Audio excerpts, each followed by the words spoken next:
चलिए,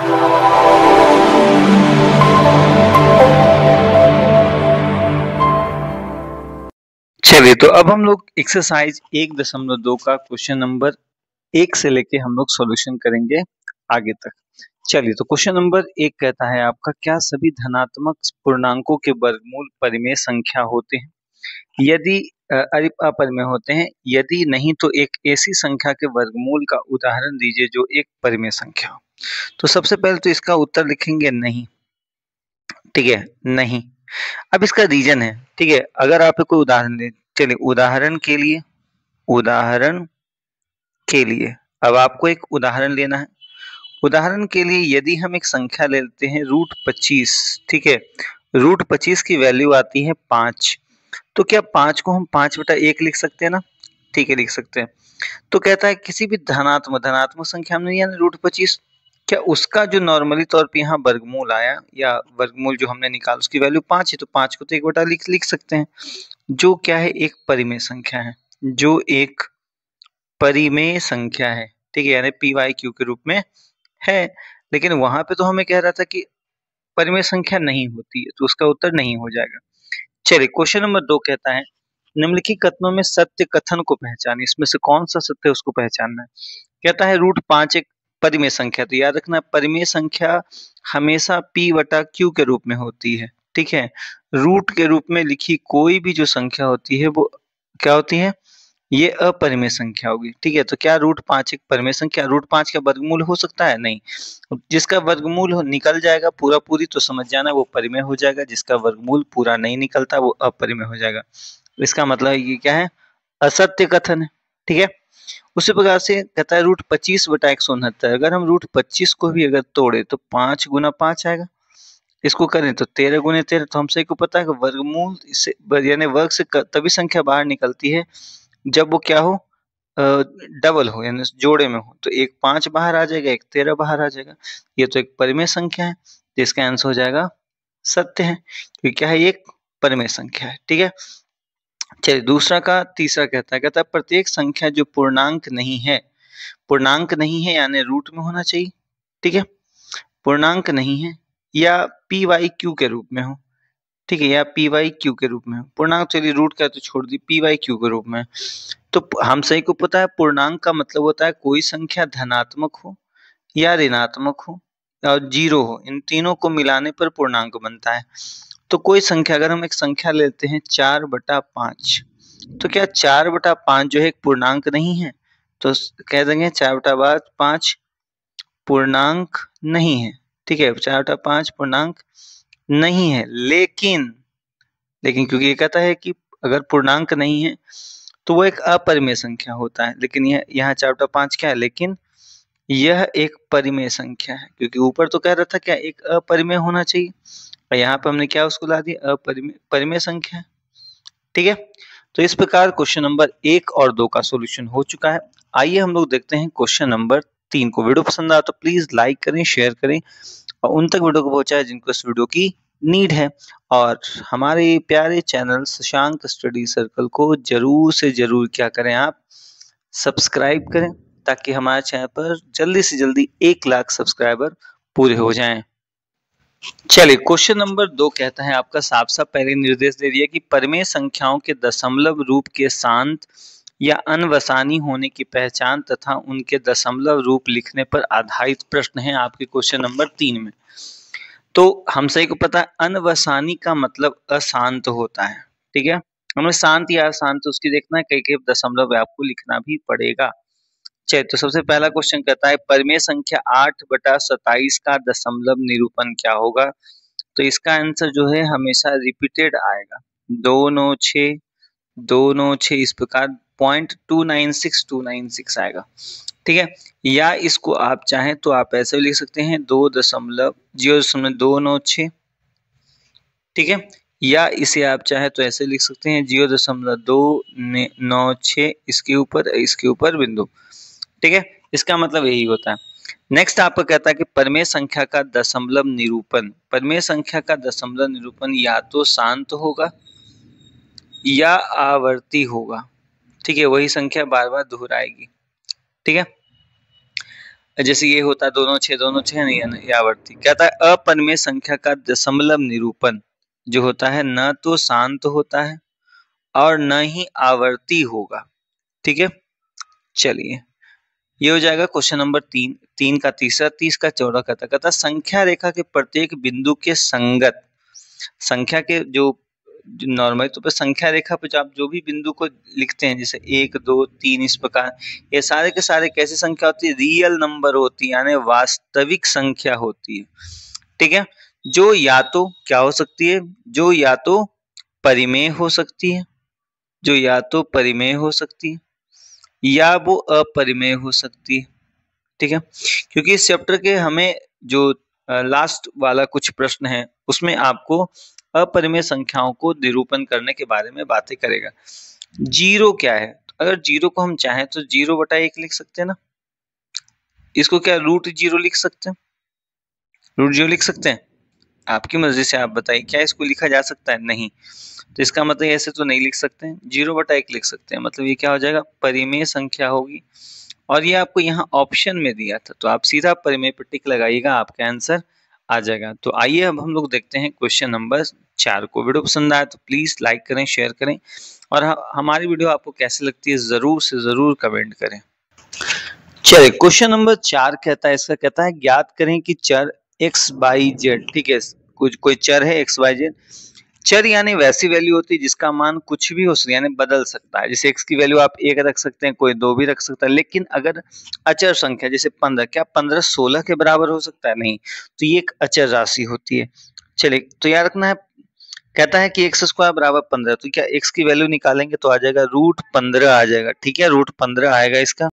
अगर आप यहाँ पे देखिए तो x की वैल्यू जो √15 आई, क्या 15 का पूर्ण वर्गमूल निकालना संभव है? नहीं। जब ये पूर्ण वर्गमूल जिसका नहीं निकलेगा वो संख्याएं क्या होगी? अपरिमेय होगी। ठीक है, उसी प्रकार y² बराबर 16 है, तो y की वैल्यू आप लिख सकते हैं √16। लेकिन अगर आप y की वैल्यू निकालें तो 16 का वर्गमूल भी अगर आप निकालें तो 4 × 4 लिख सकते हैं, मतलब इसकी वैल्यू 4 आती है। जब संख्या वर्गमूल से बाहर आ जाए तो समझ जाना है वो क्या होगी? परिमेय संख्या होगी। 4 को 4/1 लिखा जा सकता है। अब देखिए यहाँ पे z बराबर आप इधर करिएगा तो आ जाएगा 0.09। अगर आप देखें तो z बराबर इसको चाहे तो 9/100 लिख सकते हैं ना, ये उड़ाएंगे तो नीचे 1 डबल 0, तो z बराबर इसको देखेंगे 9 का वर्गमूल 3 और 100 का वर्गमूल 10, तो पूरी संख्या बाहर आ गई।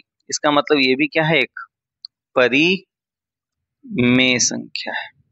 ठीक है, ये तो हमारा सवाल था। अब देखिए यहाँ पे क्वेश्चन नंबर आपका 5 दिया है।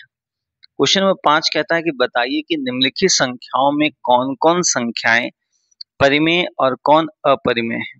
√47, क्या √47 का पूरा वर्गमूल निकल सकता है? नहीं, तो ये क्या हो जाएगी? अपरिमेय। √19 का आपने वर्गमूल देखा है? नहीं, ये क्या हो जाएगी? अपरिमेय हो जाएगी। ठीक है, वहीं पे अगर आप 576 देखें तो इसका वर्गमूल 24 × 24, यानी इसका वर्गमूल निकल के आ जाएगा 24, यानी ये क्या है? परिमेय है।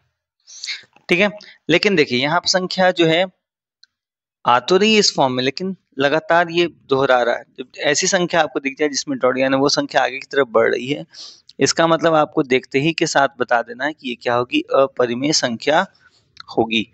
वहीं पे देखिए इसका जो है नॉर्मल तौर पर अगर आप करना चाहें तो दशमलव उड़ाएंगे, 1 लिखेंगे, इसके बाद कितना अंक है? 3 2 5 अंक, तो 5 शून्य, यानी इसका मतलब ये क्या हो जाएगा? ये हो जाएगा परिमेय संख्या। हाँ, बस कोई रिपीटेड नहीं होना चाहिए। जैसे देखिए इसमें है तो इसको देखते ही आपको कुछ करना नहीं, सीधा बता देना ये क्या है?